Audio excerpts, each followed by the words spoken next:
Dieu a tant aimé le monde qu'il a donné son Fils unique, Jésus-Christ.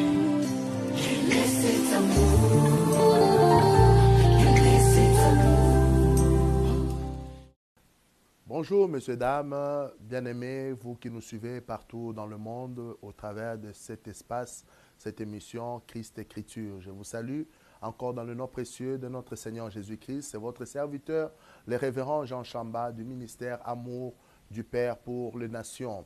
Pourquoi Amour du Père pour les Nations? Nous allons prendre un texte dans la Bible à laquelle nous allons voir ce mot amour qui apparaît, qui se trouve dans le livre de 1 Jean 3, le premier verset. La Bible dit, voyez quel amour le Père nous a témoigné pour que nous soyons appelés enfants de Dieu. Et nous le sommes. Si le monde ne nous connaît pas, c'est qu'il ne l'a pas connu.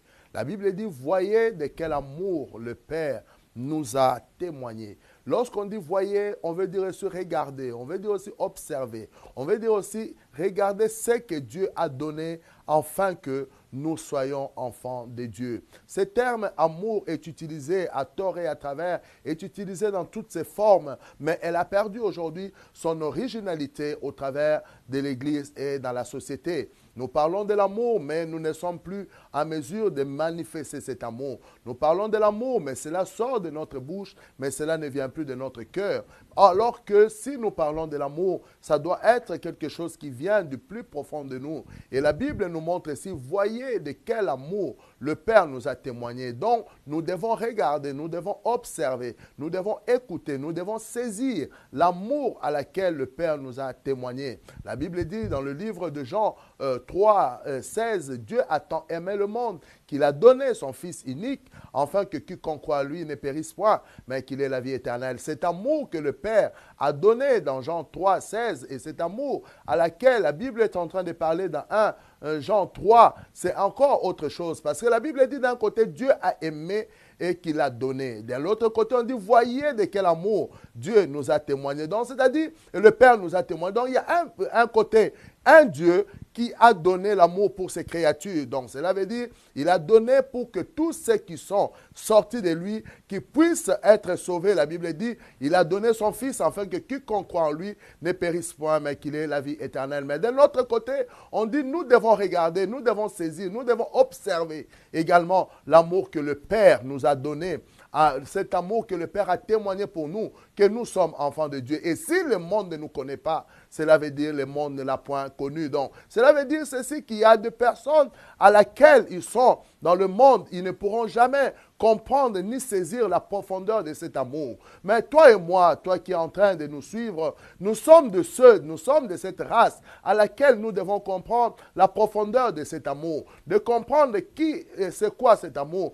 Paul le dit dans le livre de 1 Corinthiens 12, et à la fin de 1 Corinthiens 12, il dit ceci, je vais vous montrer une voie par excellence. Et cette voie par excellence que Paul appelle, c'était l'amour. Cet amour qui est inconditionnel, cet amour qui est sans intérêt, cet amour qui ne juge point, cet amour qui ne condamne point, cet amour qui n'est pas là pour chercher son intérêt, mais qui cherche l'intérêt de l'autre. Dieu a regardé, il a témoigné cet amour vis-à-vis de nous, afin que nous soyons appelés enfants de Dieu. La Bible dit, il a donné ce qu'il avait de meilleur. Vous savez, Dieu habite l'éternité. Et là où il est dans l'éternité, il n'y a ni temps, ni espace, ni mouvement. Et la Bible dit, toutes choses ont été créées par qui? Par Christ. C'est au travers de Christ que toutes choses ont été créées. Donc Dieu a donné son Fils. Dieu a donné ce qu'il avait de meilleur pour que toi et moi, au travers de cela, que nous puissions devenir enfants de Dieu. Au travers de cela, qu'en nous, la manifestation de cette nature d'enfant de Dieu puisse être révélée. Cet amour aujourd'hui qui a remplacé toute autre chose au milieu de nous, qui a remplacé toute autre chose dans ce que nous avons tous les jours, dans nos quotidiens, dans nos familles, dans nos maisons, dans nos églises. Nous voyons plus la haine même en train de s'afficher à l'église, la haine en train de s'afficher au milieu des chrétiens plutôt que de voir l'amour du Père Père s'est manifesté. Parce que tout simplement, nous avons perdu ce qui était l'essentiel. Lorsque le Père nous a manifesté sur la terre, il nous a manifesté avec le plan que nous soyons ses enfants. Il nous a manifesté pas pour que nous soyons de simples serviteurs, mais pour que nous soyons ses enfants. Or, là où ses enfants sont, il peut y avoir, c'est vrai, des incompréhensions. Il peut y avoir peut-être des problèmes. Mais ces problèmes pourront toujours se régler par le nom de l'amour. Car lorsque nous avons un Père qui est amour, la nature qui est de notre Père, c'est l'amour. Cette nature ne peut que se manifester également dans ses enfants. Une personne qui aime, une personne qui a la nature de Dieu, une personne qui a la nature du Père, qui est cette nature de l'amour, il ne peut qu'agir par l'amour, quel que soit ce qu'il peut faire. On ne peut pas trouver en lui la haine, on ne peut pas trouver en lui autre chose si ce n'est sa nature qui est l'amour. Comme toi et moi, nous sommes dans ce temps à laquelle nous devons ramener l'amour au centre de toute chose. Nous devons ramener l'amour à la base de toute situation. Car sans l'amour, rien ne pouvait se faire. Tout ce que Dieu a fait, il ne nous a pas sauvés par la force, il ne nous a pas sauvés par la puissance, mais il nous a sauvés par amour. Parce qu'il a aimé, qu'il a donné ce qu'il avait de meilleur. Ce qu'il avait de meilleur pour que toi et moi également nous devenions meilleurs. La Bible dit dans le livre de Jean 1, 17, la loi a été donnée par Moïse, mais la vérité et la grâce sont venues en Jésus-Christ. C'est-à-dire, la vérité et la grâce sont venues. Donc, c'est une personne qui est venue, qui s'est présentée pour nous, afin que, quel que soit jadis ce que nous étions hier, qu'au travers de cet amour, nous devenons meilleurs. Au travers de cet amour, nous puissions nous améliorer. Au travers de cet amour, nous puissions changer. Au travers de cet amour, nous puissions atteindre le statut parfait comme le Père attend de chacun de nous. Où est passé l'amour aujourd'hui? Où est passé l'amour dans l'Église? Où est passé l'amour au milieu de nous? Lorsque nous regardons tout autour de nous, nous voyons plus au milieu de ceux qui se disent enfants de Dieu, de ceux qui se disent chrétiens. C'est là où nous trouvons plus la haine, la colère, la médisance, les critiques, les médisances, toutes sortes de choses. Nous les trouvons au milieu de ceux qui se disent, entre guillemets, enfants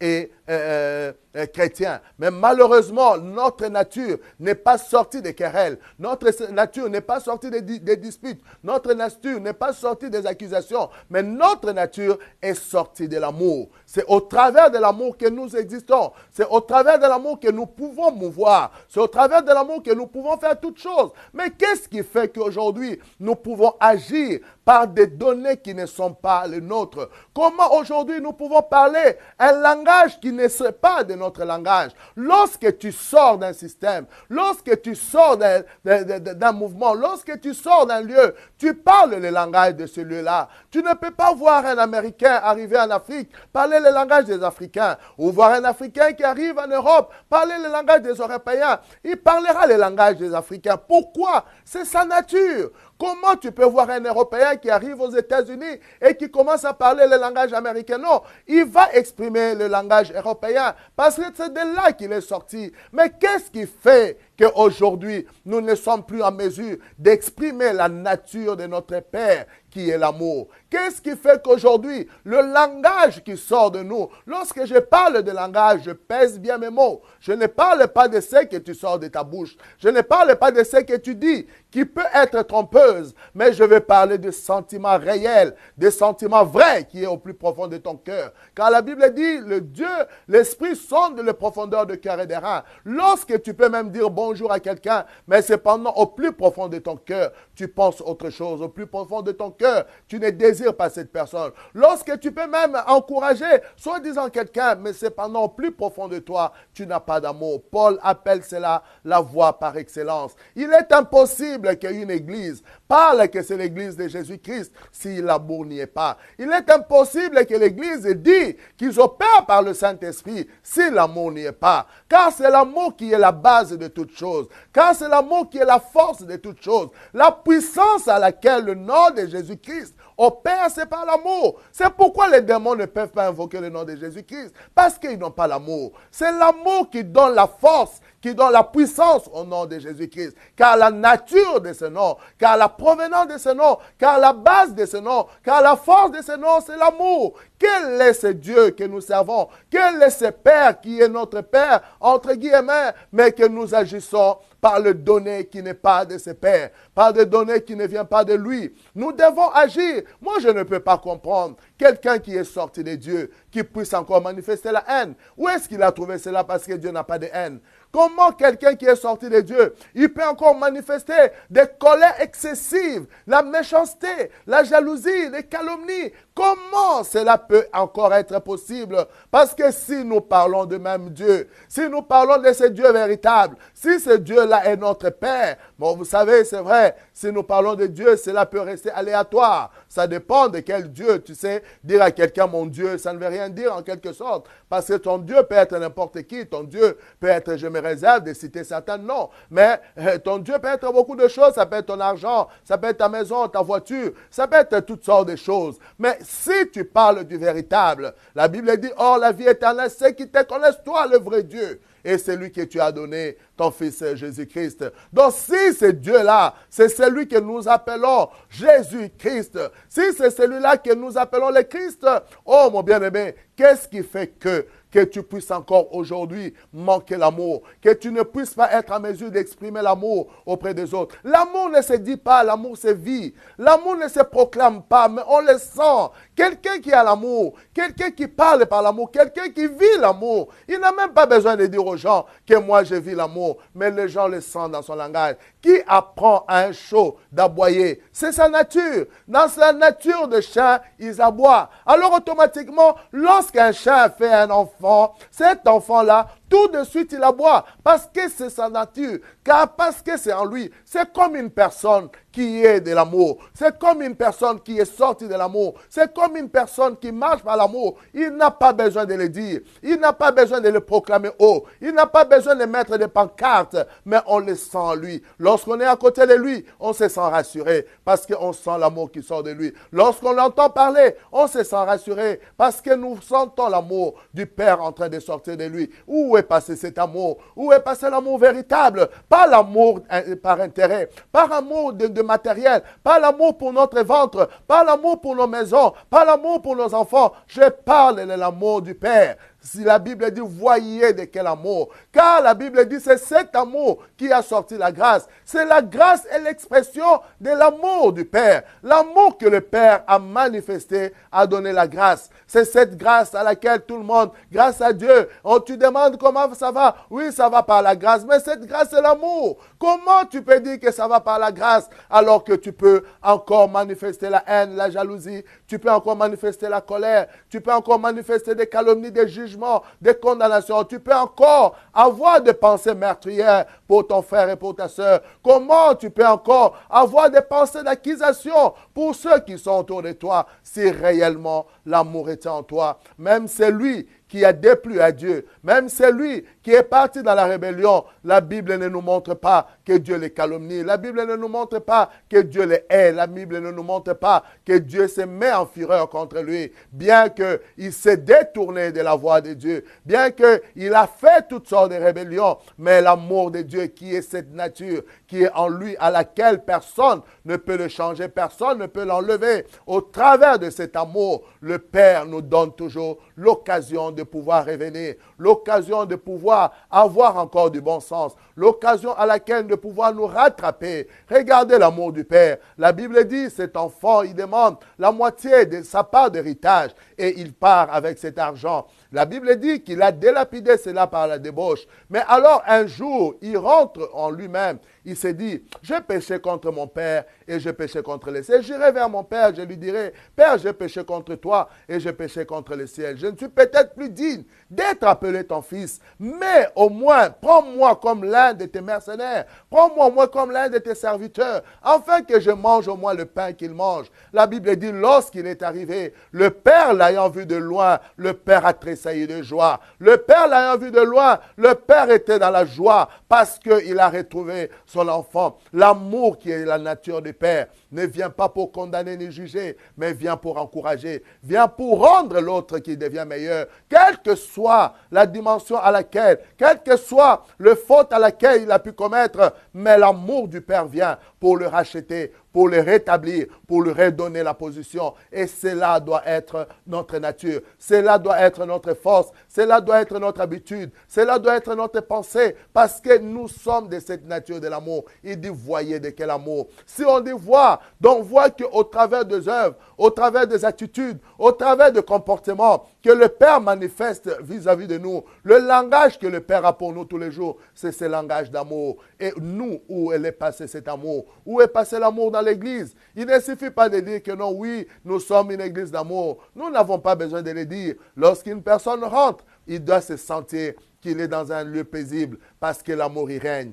Lorsque quelqu'un vient chez toi, il doit se sentir qu'auprès de toi, cet amour tu es en train de dégager parce que c'est sa nature, c'est ta nature. Oh mon bien-aimé, il est plus que temps que nous revenons. Nous revenons à ce qui est essentiel. Nous revenons à notre nature qui est l'amour. De travailler pour cet amour, de travailler pour l'amour que le Père a manifesté pour nous, de travailler pour cet amour qui nous amène et qui nous propulse à pouvoir accomplir le dessein de Dieu dans ces temps. Vous savez, Dieu a mis cet amour en nous. Il nous a donné l'espace la plus meilleure qui est Jésus-Christ. Au travers de lui, nous devons aussi devenir meilleurs. Car lui est l'expression, Jésus-Christ est l'expression de l'amour du Père. Il est venu pour nous montrer cet amour. C'est pourquoi il a dit, voyez comment l'exemple Jésus-Christ.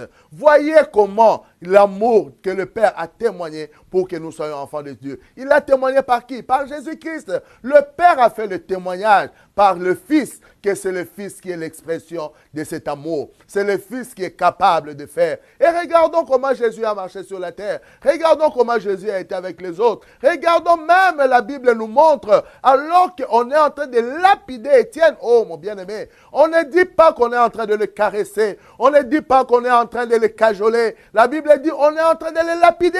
On ne le lapidait pas par des petits cailloux. C'était vraiment des vraies pierres à laquelle on devait l'achever. Mais pendant qu'on est en train de lapider Étienne, Étienne garde encore l'amour. Il dit, oh mon Seigneur, il ne faut pas leur imputer cette faute, car ils ne savent même pas ce qu'ils sont en train de faire. Et la Bible dit, il avait un visage rayonnant de joie. Il était joyeux. Pourquoi? L'amour était en lui. Malgré qu'on était en train de lui faire du mal, il n'a pas voulu rendre le mal par le mal. La Bible le dit ceci, ne rendez pas le mal par le mal. Autant que cela est possible, autant que cela dépend de vous, soyez en paix avec tous les hommes. Donc, qu'est-ce qui fera que tu sois en paix avec tous les hommes? Ce n'est pas de te retirer des autres, ce n'est pas de t'éloigner des autres, mais de témoigner l'amour auprès des autres. Tu sauveras les autres au travers de l'amour. Tu sauveras ceux qui t'écoutent au travers de l'amour. Tu sauveras ta famille au travers de l'amour. Tu sauveras tes proches au travers de l'amour. Même les âmes que nous voulons gagner, nous les gagnerons par amour. Nous ne les gagnerons pas par la force musculaire. Nous ne les gagnerons pas par notre attitude. Nous ne les gagnerons pas par le jugement. Nous ne les gagnerons pas par le commandement. Mais nous allons le gagner par l'amour. Si l'amour est au milieu de nous, si l'amour est notre force, si l'amour est notre condition à laquelle nous vivons, nous sommes en mesure de gagner ceux qui sont autour de nous, de gagner nos familles, de gagner nos proches, de gagner nos collègues de travail, de gagner ceux qui sont dans la rue, qui sont perdus aujourd'hui. Ce n'est que par l'amour. Il y a beaucoup de gens qui sont en manque d'amour. Il y a beaucoup de gens qui recherchent cet amour. Et l'Église est le lieu à laquelle les gens doivent trouver cet amour. L'Église est le lieu à laquelle les gens doivent vivre cet amour. Ils doivent expérimenter cet amour. Ils doivent se sentir rassurés, protégés par l'amour. Où est passé cet amour? J'aimerais nous encourager, que nous puissions revenir encore. S'il y a des choses à laquelle nous pouvons, dans ces temps de la fin, gêner, prier, chercher à tout prix, au lieu de chercher la puissance, au lieu de chercher la gloire, cherchons l'amour. Parce qu'au travers de l'amour, la puissance va se dégager. Au travers de l'amour, la gloire va se dégager. Au travers de l'amour, des choses surnaturelles vont se faire. Car l'amour, c'est le surnaturel. L'amour n'est pas donné à tous. L'amour est donné à ceux qui sont à lui. L'amour est donné à ceux qui sont sortis de lui. En tout cas, que Dieu te bénisse. Recherche l'amour. Tu peux gêner, prier, afin que Dieu te donne son amour. Je ne parle pas de l'amour, n'importe quel amour, mais de l'amour du Père. Que l'amour du du Père sonde ton cœur, que l'amour du Père remplisse ta vie dans ce temps à laquelle nous sommes en train de traverser ce temps difficile. Mais que Dieu te fortifie, que Dieu te fasse du bien, que Dieu te remplisse de son amour et qu'il te comble dans le nom puissant de notre Seigneur Jésus-Christ. Car Jésus-Christ est l'expression de cet amour. Que la paix du Seigneur soit avec toi. Nous nous retrouvons très bientôt dans notre espace et dans notre temps de partage dans cette émission Christ Écriture. C'était votre serviteur, le révérend Jean Chamba du ministère Amour du Père pour les nations. Que la paix du Seigneur et que son amour vous comble. À très bientôt au nom puissant de Jésus-Christ. Soyez bénis dans la paix du Seigneur. Amen. Cette émission vous a été proposée par le ministère Amour du Père pour les nations. Retrouvez-nous également sur jeanchambaministries.org et sur Facebook.